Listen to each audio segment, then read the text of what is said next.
ओम शांति। 12 जुलाई 2022 बाबा के आज के महावाक्य हैं। बाबा समझाते, मीठे बच्चे, किसी देहधारी से देहिक लव ना रख, एक बाप से लव रखो।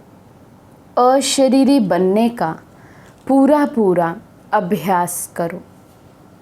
प्रश्न है, रहमदिल बच्चों का कर्तव्य क्या है? बाबा समझाते, जब कोई फालतू बात करे तो उसकी फालतू बात ना सुन, उनके कल्याण अर्थ बड़ों को सुनाना, ये रहमदिल बच्चों का कर्तव्य है। जिनमें कोई पुरानी आदतें हैं, उन्हें मिटाने में सहयोगी बनना ही रहमदिल बनना है। दूसरा प्रश्न है, कौन सा टाइटल किसी देहधारी को नहीं दे सकते लेकिन ब्रह्मा बाप को दे सकते हैं? बाबा समझाते, श्री का टाइटल, क्योंकि श्री अर्थात श्रेष्ठ पवित्र को कहा जाता है। किसी देहधारी मनुष्य को ये टाइटल दे नहीं सकते क्योंकि भ्रष्टाचार से जन्म लेते हैं। ब्रह्मा बाप को श्री कहते क्योंकि इनका ये अलौकिक जन्म है। गीत है, इस पाप की दुनिया से कहीं दूर ले चल। ओम शांति। बच्चे अब समझ गए हैं, अर्थात समझदार बन गए हैं, तो ज़रूर पहले बेसमझ थे। ये भी नहीं समझ में आता है कि ये पतित दुनिया है और इस भारत में ही देवी देवताओं का राज्य था। उसमें पावन सुखी थे, उसमें दुख की बात नहीं थी। परंतु शास्त्रों में कई बातें सुनने के कारण ये भी समझ में नहीं आता है कि स्वर्ग में सदैव सुख था। स्वर्ग का किसी को पता नहीं, समझते हैं वहाँ भी दुख था। ये है बेसमझी। अब तुम बच्चे समझदार बने हो, बाप ने आकर समझाया है, उनकी श्रीमत पर चल रहे हो। ये पतित दुनिया है, स्वर्ग पावन दुनिया थी। पावन दुनिया में भी दुख हो फिर तो दुख की दुनिया ही कहेंगे। फिर गीत भी रॉन्ग हो जाता है। कहते भी हैं, हे बाबा ऐसी जगह ले चलो जहाँ आराम सुख चैन हो। बच्चे ये भी जानते हैं कि स्वर्ग सोने की चिड़िया थी, देवी देवताएं थे, कभी भी किसी को दुख नहीं देते थे।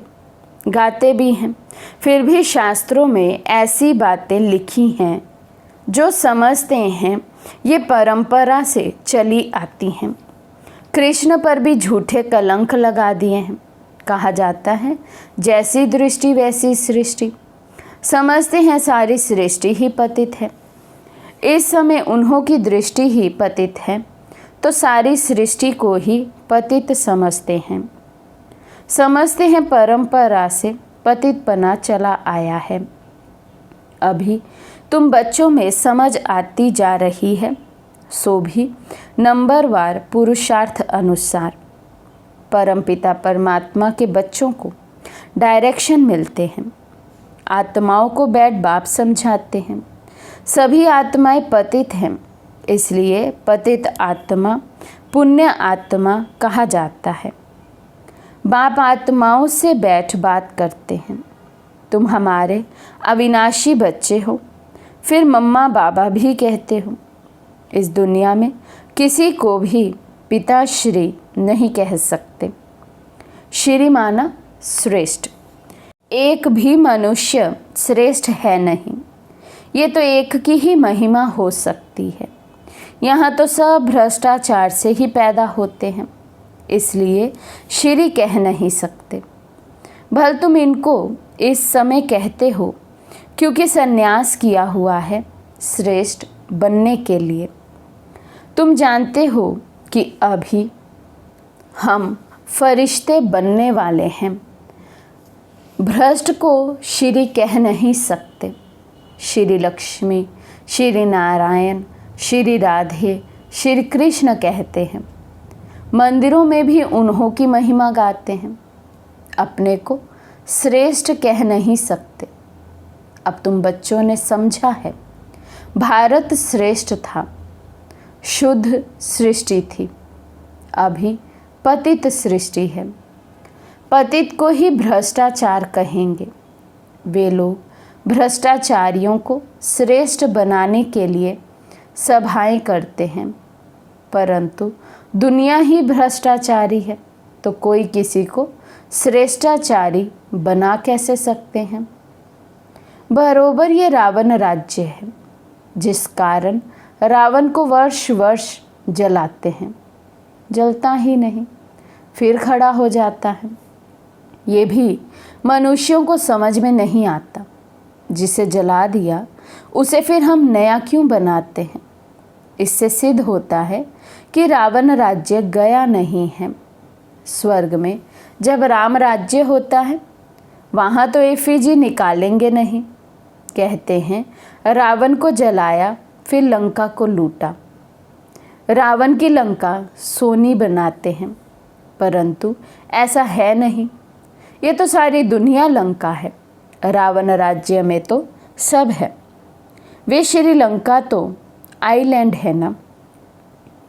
दिखलाया भी है भारत की पूंछड़ी है, परंतु सिर्फ उसमें रावण राज्य तो नहीं है। रावण राज्य तो सारे विश्व पर है। ये भी तुम समझते हो। कॉलेज में कोई बेसमझ जाकर बैठे तो क्या समझ सकेंगे? कुछ भी नहीं। वेस्ट ऑफ टाइम करेंगे। ये ईश्वरीय कॉलेज है, इसमें नया आदमी कुछ समझ नहीं सकेंगे।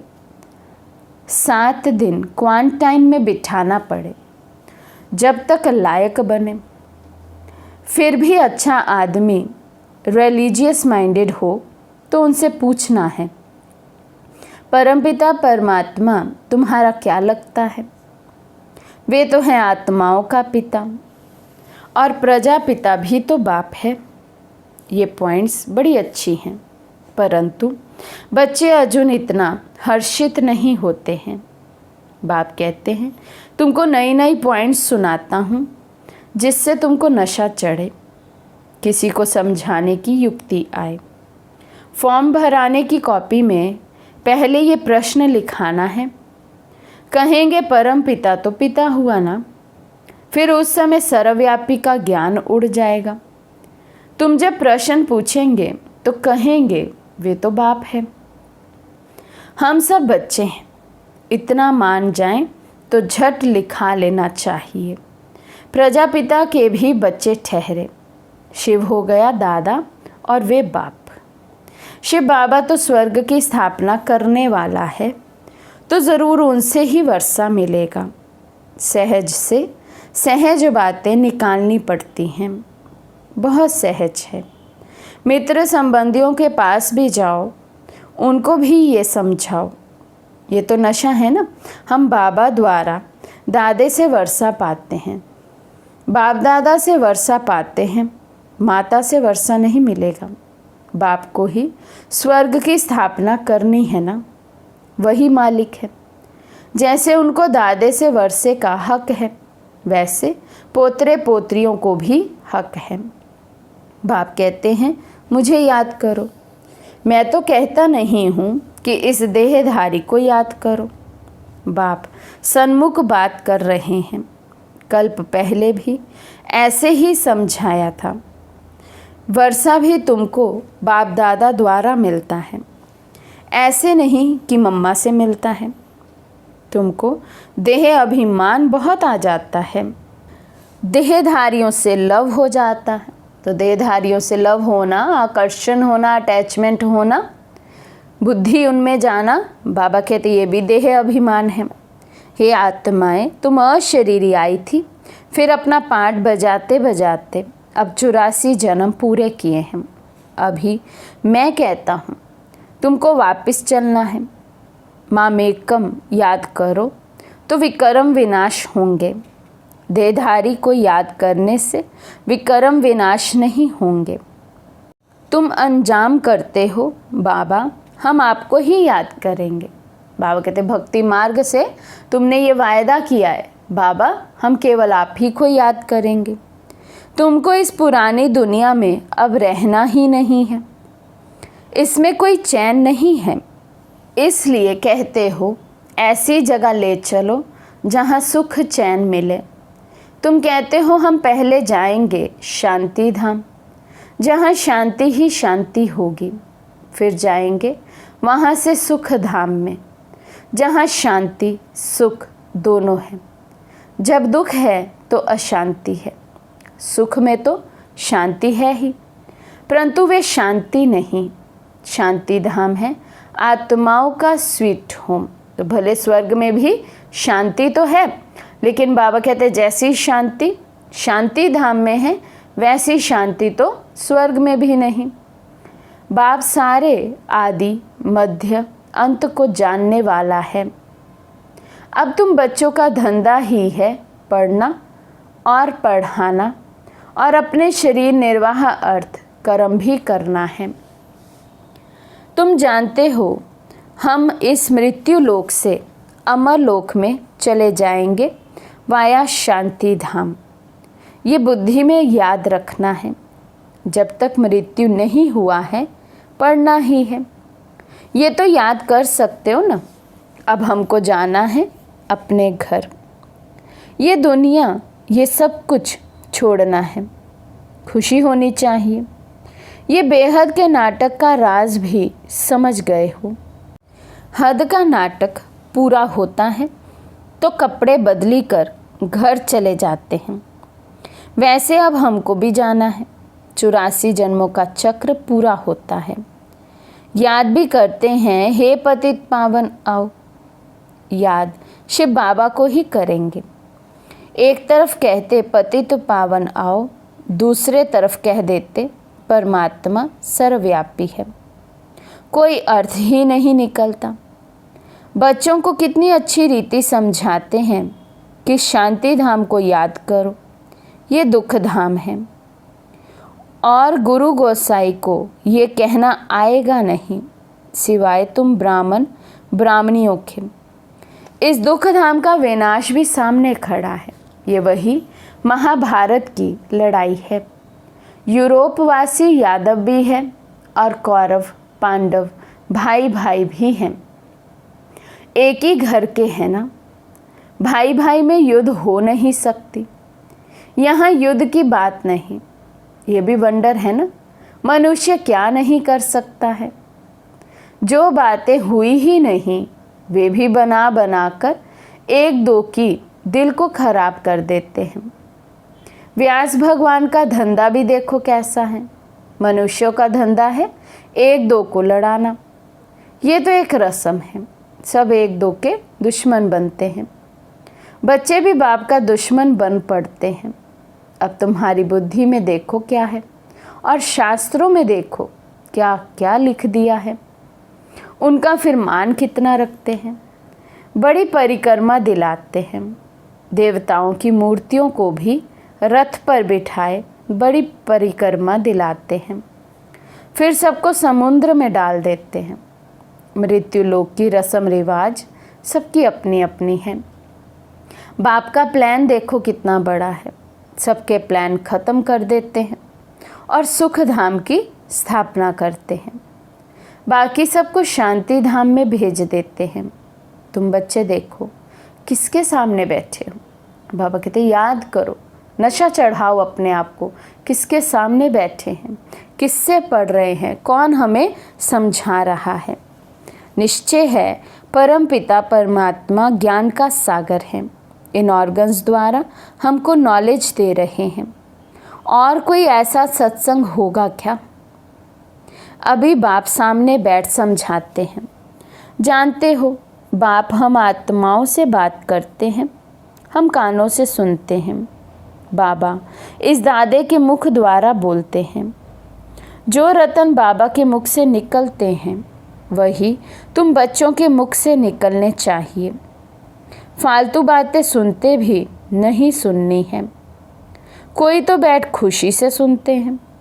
बाबा कहते हैं ऐसी बातें सुनो मत। रहम दिल बन किसी में कोई पुरानी आदत है तो मिटानी चाहिए, हाँ जी कर सुनना नहीं चाहिए। जो बाबा सुखधाम का मालिक बनाते हैं, ऐसे बाबा की गलानी तो हम सुनेंगे नहीं। हमको तो शिव बाबा से वर्षा लेना चाहिए, और बातों से हमारा क्या ताल्लुक। कोई सुने या ना सुने, हम तो ज्ञान का सुरमा पहन लेवे। कोई ज्ञान अंजन लगाते, कोई धूल अंजन लगा लेते हैं, उससे तीसरा नेत्र खुलता नहीं। बाबा कितना सहज कर समझाते हैं। जो कैसे भी रोगी, अंधा, कुब्जा है वे भी समझ जाए। अल्फ और बे 2 अक्षर हैं। सिर्फ पूछो परम पिता और प्रजापिता ब्रह्मा से आपका क्या संबंध है। ये प्रश्न सबसे अच्छा है तो सर्वव्यापी का ज्ञान एकदम बाहर निकल जाए। मित्र संबंधियों से दोस्ती कर उन्हें समझाओ।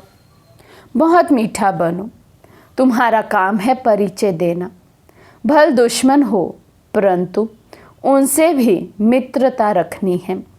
बाप कहते हैं तुमने आसुरी मत पर चल मुझे गाली दी है। तुमने ईश्वर पर अपकार किया है, फिर भी ईश्वर तुम पर कितना उपकार करते हैं। ईश्वर का अपकार होना भी ड्रामा में नोंद है। तब तो कहते हैं यदा यदा ही धर्मस्य। आया भी भारत में है, समझा भी रहे हैं बच्चों को। हर एक बात अच्छी रीति समझने की है। किसी की तकदीर में नहीं है, फिर भी वही धंधा करते हैं। यहाँ से बाहर गए तो ये बातें भी भूल जाएंगी। निंदा करते करते तो ये हाल हो गया है। अब निंदा करना बंद करो। सिर्फ पंडित भी नहीं बनना है, ज्ञान सुनने सुनाने वाले नहीं, बल्कि प्रैक्टिकल में जीवन धारणा हो। बाबा कहते ऐसे बनना है।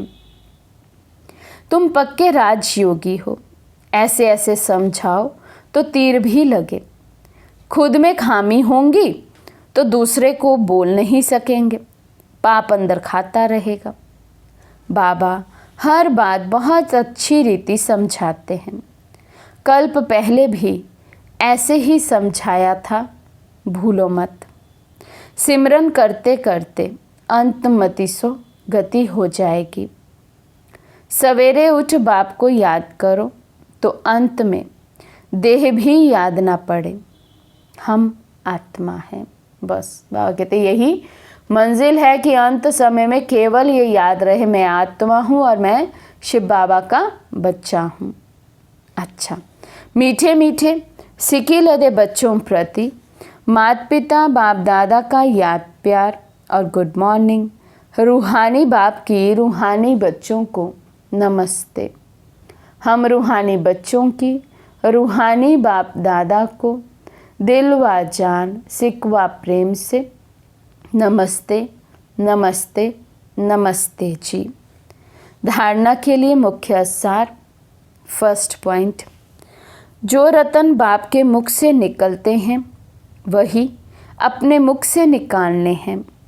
व्यर्थ बातें नहीं बोलनी है ना सुननी है। ज्ञान का ही सुरमा पहनना है। सेकंड पॉइंट, सभी से सच्ची मित्रता रखनी है। बहुत मीठे रूप में हर्षित मुख हो बाप का परिचय देना है। अपकारी पर भी बाप समान उपकारी बनना है। आज का वरदान है, शुद्धि की विधि द्वारा किले को मजबूत बनाने वाले सदा विजयी व निर्विघ्न भव। शुद्धि की विधि द्वारा किले को मजबूत बनाने वाले सदा विजयी व निर्विघ्न भव।